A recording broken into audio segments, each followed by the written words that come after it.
Te cuento que Miguel de Cervantes Saavedra y William Shakespeare son considerados los más grandes exponentes de la literatura hispana e inglesa, respectivamente.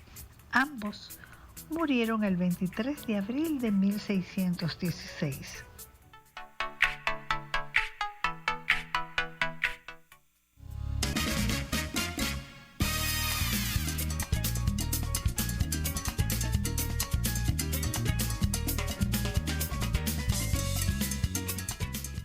Bueno, aquí estamos, como le prometí ahorita, pues tenemos hoy una entrevista de primera, como siempre, con el doctor José Javier Asilis Isaiter. Nos gusta siempre traerlo acá porque, primero, que no lo traemos porque él nunca se va, él es parte de Hora de Té, porque Hora de Té se ocupa de personas, de profesionales, de rostro humano, como digo yo, una alta sensibilidad, muy minucioso en su trabajo y muy bueno en lo que hace. La verdad es que nuestra admiración, respeto y afectos al doctor Asilis, como siempre, porque él sabe lo que hace, decano de muchos años en universidades, docente, y además, pues tiene su trabajo de cirugía en muchos hospitales distintos que ustedes pueden seguir en las redes sociales. Bienvenido, doctor. ¿Cómo se siente? Yo muy bien, demasiado halagado por ti. Para mí siempre es un placer estar en tu programa, con humildad. Feliz año. Esperamos que tengamos realizaciones siempre y que podamos seguir sirviendo a través de las distintas áreas que hemos elegido. Que así Así sea para todos. que, bueno, estamos aquí. El tema que nos ocupa hoy es un tema muy interesante. Yo sé que a mi mamá especialmente le va a gustar el tema de la resistencia a los antibióticos, porque los antibióticos, bueno, yo sé que se han ido modificando y que hay mucha resistencia de los microbios. ¿Qué es lo que ha pasado? ¿De qué se trata esa resistencia? ¿Que hay nuevos antibióticos? ¿Cómo se busca eso? No sé, como que yo creo que Bueno, usted, ¿quién mejor que usted para tratar este tema? gracias. Eh, Cuando uno piensa en antibióticos, todo el mundo siente que los ha tomado alguna vez. Y yo diría que con bastante frecuencia. ¿Para qué? Para tratar infecciones. Pero ¿por qué hoy yo quiero dar una alarma? La concentración de esta plática es para que tengan mucho cuidado con el uso de los antibióticos, porque cualquier antibiótico no sea bien utilizado produce lo que se llama la resistencia bacteriana. Todos nosotros tenemos bacterias dentro del cuerpo. Es normal que mantienen un equilibrio para impedir que las bacterias que causan enfermedades se apoderen del organismo. Cuando hay una infección que no es causada por bacterias, no debe de utilizarse antibióticos. Ahora, ¿quién lo sabe eso? Lo va a saber el médico, no el paciente. Pero la alarma mía viene porque estamos en un país que todo el mundo sabe que va a una farmacia, no le exigen ninguna receta médica, sino por el contrario, el que está atendiendo ahí le da incluso recomendaciones de qué tomar. Con frecuencia, cualquier gripe toman antibióticos. Cualquier dolor de estómago, piensan que tiene unos microbios, toman antibióticos. Y comienza a desarrollarse lo que se llama la resistencia bacteriana. Entonces, ¿qué implica la resistencia bacteriana? Que ya el antibiótico no va a ser efectivo contra esa bacteria que puede estar causando el problema, o si no está causando el problema, predispone a que en cualquier momento una bacteria inocente se vuelva muy agresiva en el cuerpo humano. Y es a eso que yo me refiero, que no debe de utilizarse rutinariamente antibióticos y nunca el paciente automedicarse o permitir que en la farmacia alguien le diga tómate esto. A eso yo me refiero. Cuando usamos antibióticos es para bacterias, pero existen antimicrobianos que son para virus, para otros microbios, virus, parásitos y hongos. también eso tiene sus medicinas específicas y mal usado también puedes desarrollar resistencia bacteriana. Mm, pero cuando usted habla de de los microbios que viven en el cuerpo de las personas, ellos van mutando o se van los microbios, o sea, se No, lo que van. hace mutación, sí. Lo que hace mutación, por ejemplo, usas un antibiótico. El antibiótico mal usado quizá barre con la población de bacterias que debería de estar normalmente y se produce una pérdida de equilibrio. ¿Me entiendes? Como que tengamos gatos y ratones. Si tú bajas mucho los gatos, suben los ratones. Así es. Entonces, con eso hay que tener mucho cuidado. Pero a lo que me estoy refiriendo es cuando se usan antibióticos, que las mismas bacterias comienzan a hacerse resistentes. Incluso, por ejemplo, hay una infección de orina que claramente por una bacteria, dan un antibiótico que no sirve o, que puede provocar que la misma bacteria se haga resistente. Entonces, ¿qué es lo que hace? Que la infección sigue progresando, se torna más grave y más difícil. Por ejemplo, aquí hay un antibiótico. Antes se hablaba mucho de ampicilina. Yo como que yo oigo poco de eso. Le ponían ampicilina a todo y ya la ampicilina no servía para nada. Pero antibióticos muy buenos como lo que se llaman las floxacinas, como la ciprofloxacina, eh, que son muy efectivos para infección de orina, en este país ya ves que no tienen utilidad. ¿Por qué? Por el mal uso. Y el mal uso se debe a cuando lo utilizas por cualquier cosa sin necesidad o usándolo contra bacterias que causan enfermedad y que ellos ya no son efectivos. Doctor, yo me pregunto, ¿se da la resistencia bacteriana en el cuerpo de una persona o es a nivel de población? O Muy sea, buena pregunta. ¿me Excelente. hace daño a mí o al público en general? Bueno, déjame decirte, te hace daño a ti, a la persona que lo afecta. Pero ¿qué pasa? Muchas infecciones se transmiten de personas a personas. Entonces, cuando esa infección se transmite de una persona a otra, va incluida la resistencia que pudo haber desarrollado en la otra persona. Eso es lo que se ve, por ejemplo, en los hospitales. Las llamadas infecciones nosocomiales que son muy graves. Cuando no se toman medidas adecuadas y a veces tomándolas como quiera se cuela la bacteria de un paciente a otro paciente y eso es terrible porque entonces produce unas infecciones muy severas, prolonga las hospitalizaciones, aumenta el número de muertes y aumentan los costos. Entonces, la respuesta es sí. Esa resistencia la puede pasar una persona a otras personas. Ah, eso lo complica más, doctor. Lo complica más. Por tanto, cuando una persona tiene algún problema que parece infeccioso, debe de acudir al médico. Yo siempre pongo como regla general, por ejemplo, 2 días con fiebre, 2 días con una gripe que no mejore todo eso. Antes de medicarse, vaya al médico.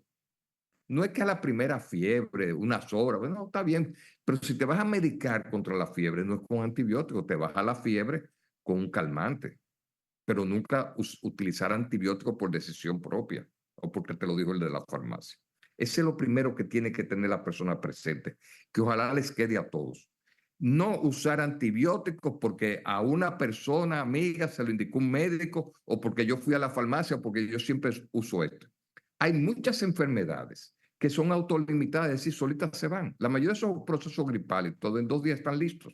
Entonces uno cree, la persona le queda la idea que porque tomó ese antibiótico, cortó la enfermedad. Y es falso totalmente. Doctor, usted mencionó la fiebre y la fiebre me causa cierta curiosidad. Y es que entendiendo que la fiebre por sí misma creo que no es una enfermedad, es un mecanismo del cuerpo. Cuando hay una situación, ¿cuál es el efecto que yo tengo si yo bajo las fiebres? O sea, estoy anulando un síntoma, pero no sé qué efecto puede tener en No, la raíz de lo que está causando la fiebre. la fiebre es una manifestación de enfermedad. No siempre una fiebre se debe a una infección, porque también inflamaciones pueden dar fiebre. Por ejemplo, muchas artritis dan fiebre. El cáncer, cuando está muy activo, también da fiebre. Pero la fiebre que sí le dio una alarma, sí es bueno tratarla, o sea, la fiebre sí hay que quitarla. ¿Por qué? Porque una fiebre puede descontrolarse, como pasa con niños y eso, que incluso le pueden producir convulsiones, además del mal estado de que se siente. Entonces, sintomáticamente decir, corregir el síntoma, corregir la fiebre, sí, yo estoy de acuerdo, debe de quitar. Si la persona no tiene medicamento, lo primero que tiene que hacer son medidas físicas. Darse un baño fresco, usar compresitas, toallitas con agua fría o a temperatura ambiente, y ya con eso comienza a mejorar. Pero a suprimir la fiebre es algo positivo, pero no deben de pensar que la fiebre se suprime con antibióticos. Bien. Pero hay antibióticos que son naturales, quizás puedan ayudar en algún momento, doctor. Pero antibióticos naturales se referiría a alguna planta medicinal y esas cosas. Nosotros en medicina, sí eso es válido, pueden usar cualquier, pero no deben de confiarse. Porque ¿cuál es la diferencia entre la medicina tradicional y este otro tipo de medicina? Que en la medicina tradicional, o sea, la que nosotros manejamos, sí se trabaja con plantas, incluso hay hongos que se cultivan para que fabriquen antibióticos, pero eso se maneja a concentraciones específicas. Es decir, uno sabe qué tipo de antibiótico está dando, a qué dosis, es decir, la cantidad y por cuánto tiempo y qué vía de administración.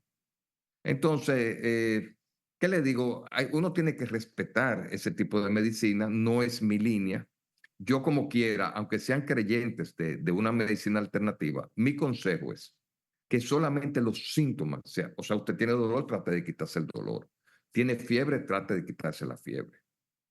Pero, la causa es otra cosa. Eso ya debe ser investigada con un médico.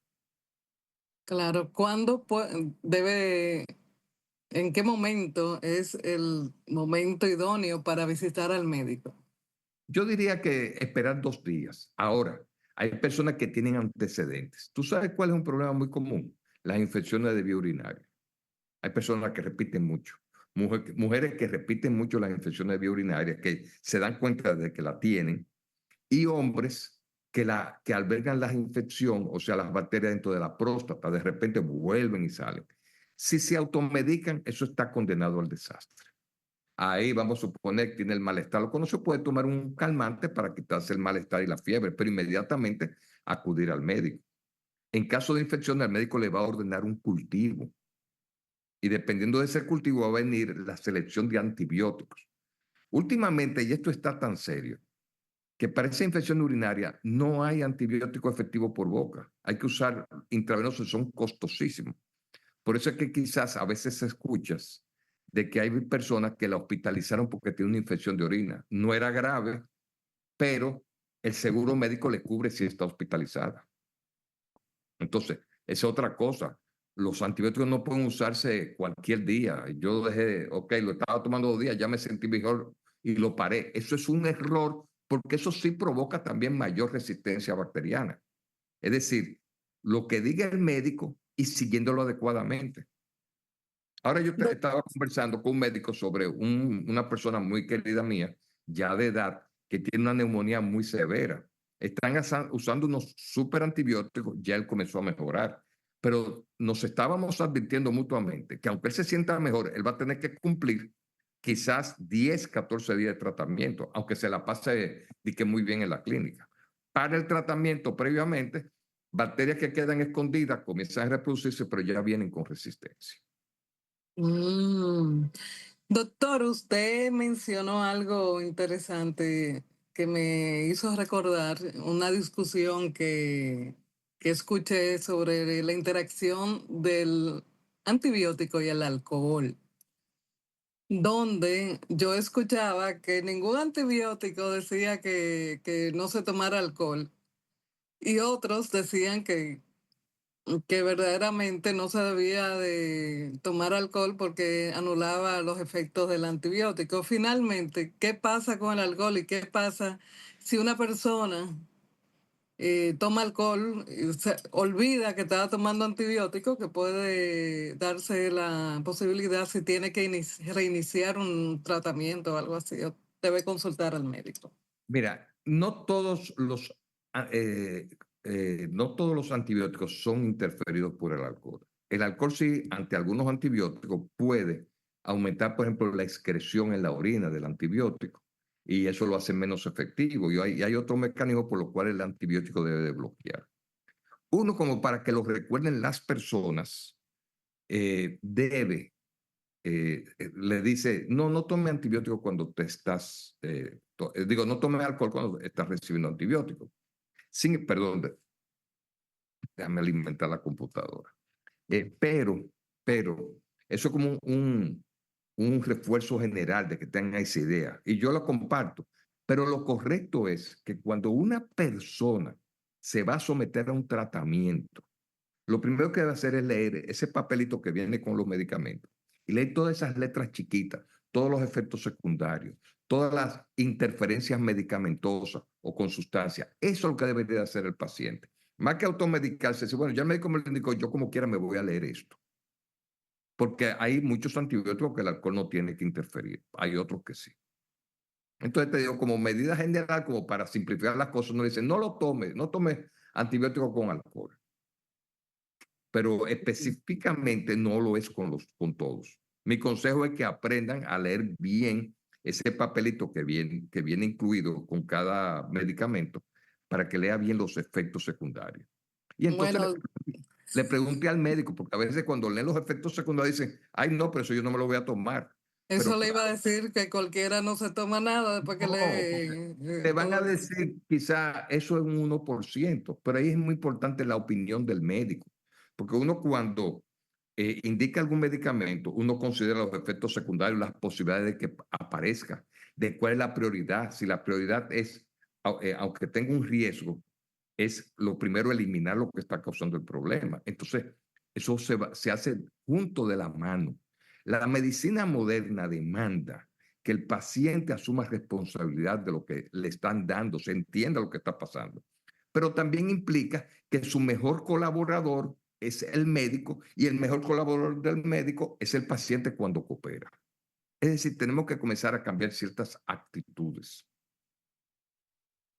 Doctor, lo que pasa es que lamentablemente, y sobre todo en estos países que están en vías de desarrollo, no entienden que el médico, el psicólogo y todos los profesionales de cualquier área que fueran se tomaron un tiempo, que fueron por lo menos 5 años, de estudio en su profesión. Entonces, todo el mundo sabe, aquí todo el mundo es médico, o todo el mundo es psicólogo, o todo el mundo opina, y todo el mundo cree que puede tomar las decisiones por el otro o por sí mismo. Entonces, ¿cuál es su experiencia en ese sentido?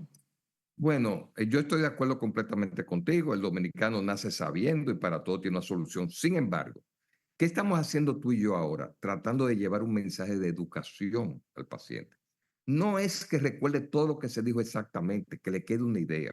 Por ejemplo, yo creo que hoy hemos dicho una idea importante, es de que no se automedique, que siga la recomendación del médico, pero que también él lea el papelito y cuando tenga alguna duda lo consulte con el médico. Y así ambos cooperan y seguro le va a ir mejor. Es decir, la educación hace que uno cambie patrones de conducta habituales. Y yo sé que si las personas dicen, oye, es que yo no voy a volver a una farmacia a que un tipo que se hace llamar de que farmacéutico, que no lo es, me diga qué es lo que yo voy a tomar por yo Sí, supuestamente querer evitar ir que ir a donde el médico, por la molestia, por el costo de la consulta y todo eso. Y sin embargo, lo que sin darse cuenta, lo que están es comprando un problema a corto y a largo plazo, porque a veces estas cosas salen en futuras infecciones y no se va a acordar que fue que todo comenzó por un antibiótico mal recomendado en una farmacia que él mismo decidió tomar. Entonces, nosotros estamos enviando mensajes de educación y un hábito a cambiar es ese: no automedicarse, nunca tomar antibióticos porque lo decidieron. Y yo creo que si hacen eso, ya hemos avanzado algo y se hizo su pequeño aporte. Y si una persona de la audiencia de nosotros que sigue esos consejos, bueno, ya hemos ganado porque seguirá sembrando la misma idea con otras personas. Bueno, la verdad es que nos ha ilustrado bastante, doctor. Vamos a decirle a los amables televidentes dónde está su consulta para que lo visiten y puedan tener una luz ya más personalizada sobre la situación que pueda tener. Yo creo que no hay mejor opción que esa, consultar a su médico. Gracias, así es. Bueno, yo estoy en varios sitios, yo voy, pero me pueden localizar por el teléfono que también es WhatsApp y nosotros contestamos. 809-221-1099. A sus órdenes.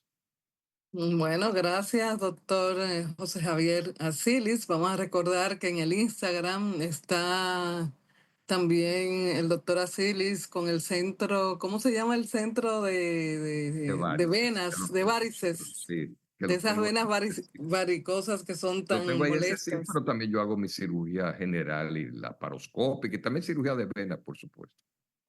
Ah, bueno, pues ya ustedes saben, cuando necesiten cuchillo, es mejor tener a alguien que esté ahí, que sepa lo que está haciendo. Así que gracias por estar Gracias. con nosotros y Siempre un nuestro placer. deseo de que tenga siempre mucho